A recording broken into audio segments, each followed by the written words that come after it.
এখন আছি চন্দননগরের উদ্দিবাজারে।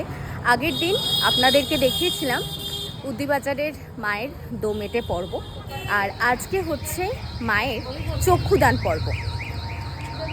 তো তাই চলে এসেছি উদ্দিবাজারে, আর একদম চলছে জোর কদমের প্রস্তুতি। প্যান্ডেল এই জিনিসগুলো এখন আপাতত এরকমভাবে আছে, প্যান্ডেলের কাজ চলছে।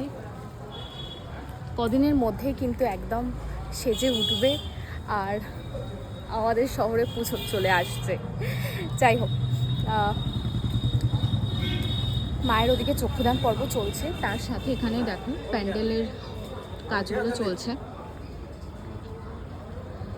আমিও তাই ভাবলাম তোমাদের সাথে এক ঝলক শেয়ার করি যে মায়ের চক্ষুদান হলে মাকে কতটা সুন্দর লাগে। চলো আপনারাও দেখে নিন। মায়ের চক্ষুদান শেষ হয়ে গেছে, আর আপাতত গামছা চাপা পড়ে গেছে, তার জন্য কিছু দেখা যাচ্ছে না। ঠিক আছে, কোনো ব্যাপার না, ফাইনাল লুক যখন হবে তখন তো পুরো দেখাই যাবে। আর আপাতত প্যান্ডেলের কাজ এই অবধি আছে। কদিনের মধ্যেই প্যান্ডেল ঠাকুর সবই কমপ্লিট হয়ে যাবে, আর সবটা পুরোটাই দেখা যাবে।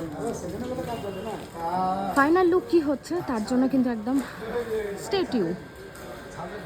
যতটা গামছার আড়ালে দেখা যাচ্ছে খুব সুন্দর লাগছে কিন্তু মাকে। এখন হাতের ওখানে রং চলছে।